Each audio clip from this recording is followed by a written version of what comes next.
justo en esto.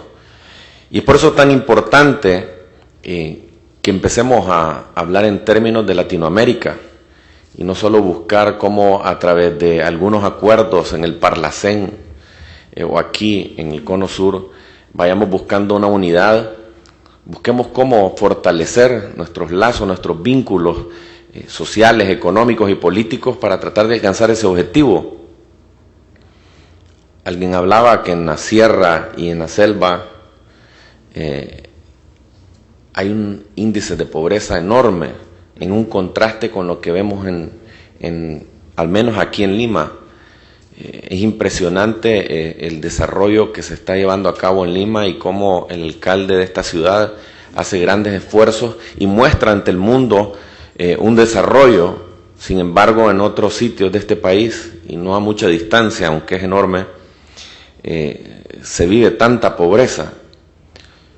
Entonces yo creo que hablar de planes, de estrategias para poder sacar adelante a nuestros países tiene que ver mucho con la voluntad, no solo de los políticos, sino de los empresarios, de los distintos sectores, de las fuerzas vivas en nuestras comunidades. Hablar de los municipios y de las regiones requiere también de un esfuerzo de los gobiernos centrales que puedan de alguna manera no solo transferir algunos fondos para impulsar obras sociales, sino también el poder capacitar a estos gobernantes en los municipios y en las regiones que también puedan hacer lo suyo. Nos ponían de ejemplo esta mañana de que hay sectores, hay regiones que cuentan con un presupuesto muy alto, en millones de dólares, pero que a la hora que se evalúan los avances prácticamente no existen. Entonces, refiriéndonos a nuestra Nicaragua, se está viviendo un momento difícil. Yo creo que si en los próximos 3 años que le restan al presidente Ortega no existe de parte de él a la cabeza la intención, diría yo que el pensamiento acertado de que tenemos que sentarnos, consensuar, buscar cuáles son nuestras debilidades, que están a la vista, por cierto, y podernos trazar una estrategia a corto y mediano plazo, y por qué no a largo plazo. Vamos a terminar este quinquenio en peores condiciones que la que tuvo el presidente Ortega la oportunidad al tomar el poder. Lamentablemente es nuestra realidad, mes a mes, día a día que pasamos en nuestra patria, podemos ver retrocesos a nivel social, profundización de la pobreza, y no podemos evitar de decirlo y señalarlo desde la oposición que no vemos ninguna intención, o al menos no la entendemos si existe, para salir de esta pobreza. Así de que me place mucho compartir estas pocas palabras con ustedes, porque al igual que Hugo, no estábamos claros de estar en agenda, pero obviamente no necesitamos prepararnos por horas para hablar de lo que sucede en nuestros países y de lo que habría que hacer. Así de que le agradezco mucho y ojalá y nuestros lazos de amistad, nuestros lazos de cooperación entre Perú y Nicaragua puedan fortalecerse, y no quiero dejar pasar la oportunidad en darle las gracias al embajador Morris por esta oportunidad que nos ha dado de venir hasta Lima y compartir con todos ustedes, y estoy seguro que la experiencia y todo lo que hemos compartido en estos días que hemos estado aquí será de mucha utilidad para nuestro trabajo parlamentario y probablemente para poder al final de estos días firmar el Pacto de Perú con mis colegas y tal vez llevar una buena propuesta para el gobierno de Nicaragua. Muchas gracias. Y precisamente a nombre del Instituto de Gobierno, su director, el doctor Javier Tantalián Arbulú, nos va a hacer una presentación quizá para contrastar realidades, quizá para complementar algunas ideas respecto del modelo del Perú. Doctor.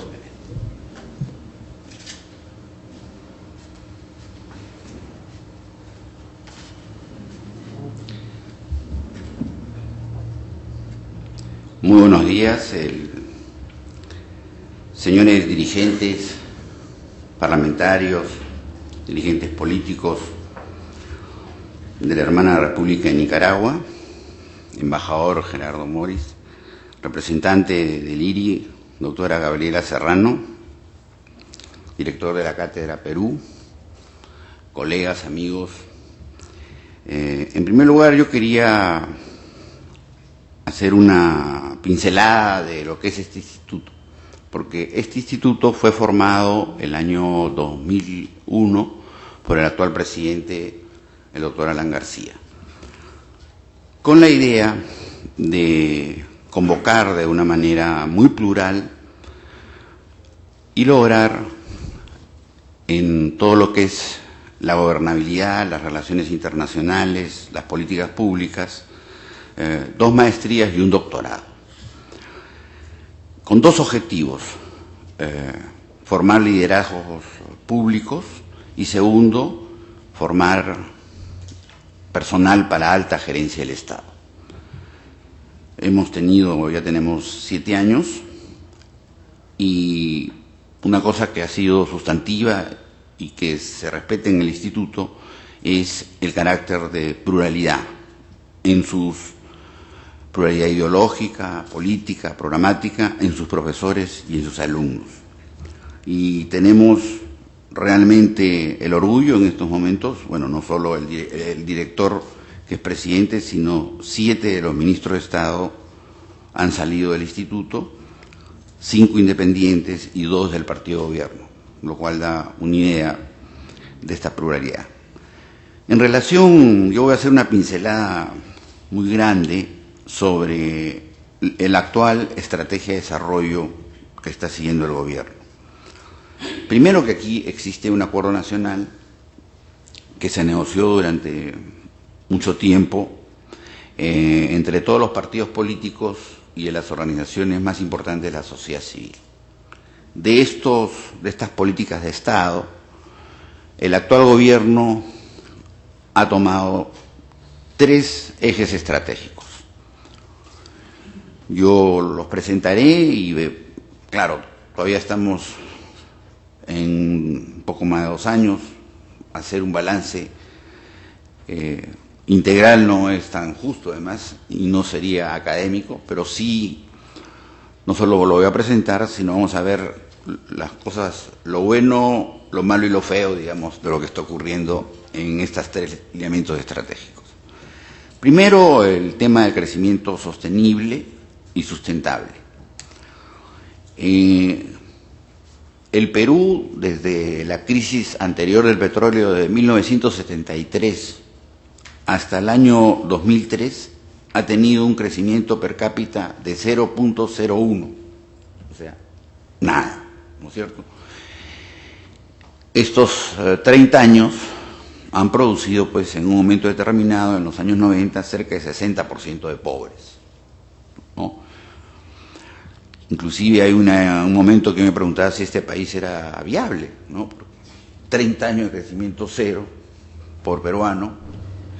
Sin embargo, a partir de fines de los 90 y sobre todo en este nuevo siglo, hemos tenido, ya haciendo un balance del año 2006, 2007 y las proyecciones al 2008, vamos a terminar con un promedio de crecimiento de estos 3 años del 9%, que es en estos momentos el más alto en América Latina.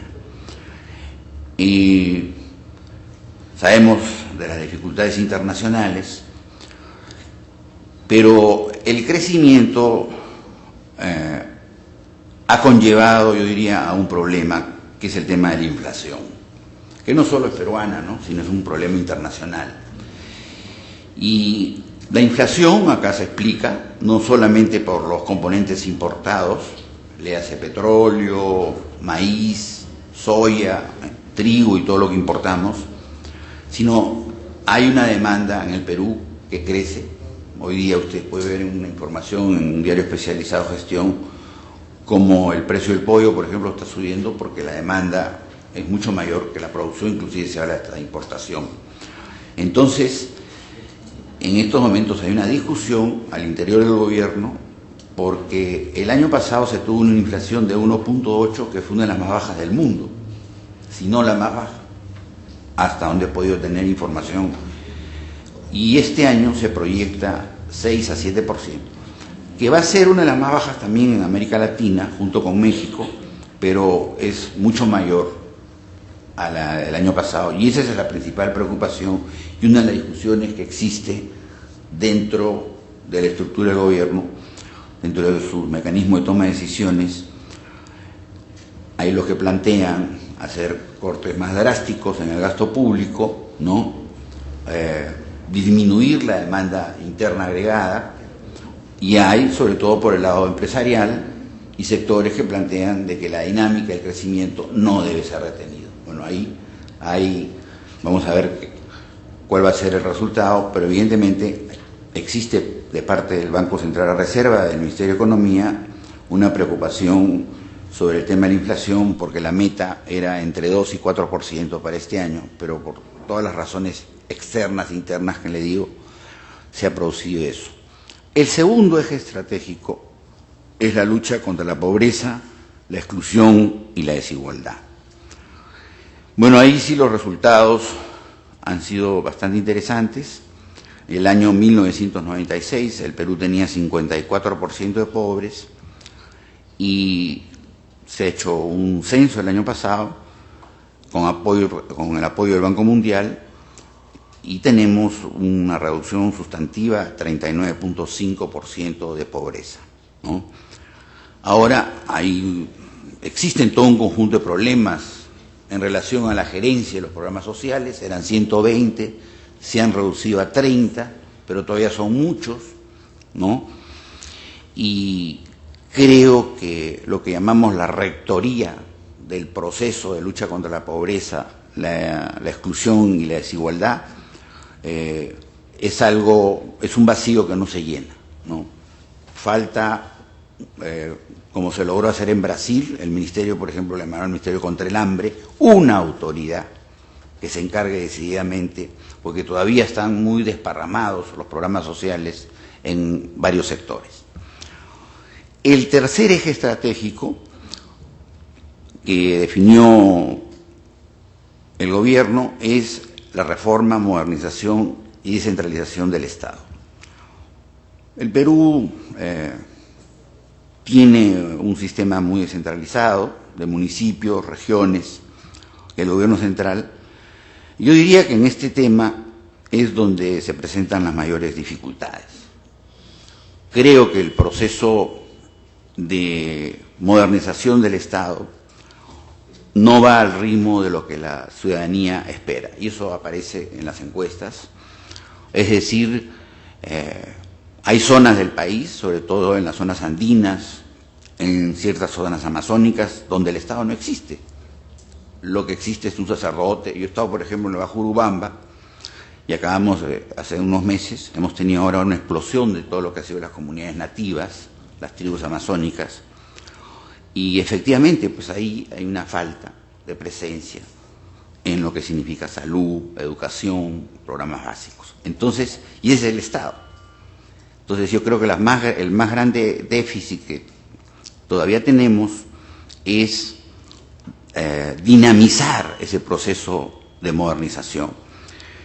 Si bien en la actualidad se han transferido el 100% de recursos del presupuesto público, 2/3 lo manejan las regiones y municipios, pero eso ha traído otro problema, que es el tema de la gerencia de los proyectos públicos y de la gestión en los pequeños municipios y en los gobiernos regionales.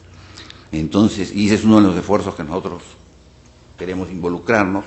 Lamentablemente aquí se disolvió la Escuela Superior de Administración Pública, que es formar buenos gerentes de proyectos, gente que sepa formular perfiles, estudios de factibilidad, gente que sepa hacer seguimiento, ejecución, porque no estamos hablando necesariamente que el Estado ejecuta todo, sino que tenga una capacidad, si es una obra pública licitada, de fiscalizar técnicamente. Entonces ahí hay una carencia.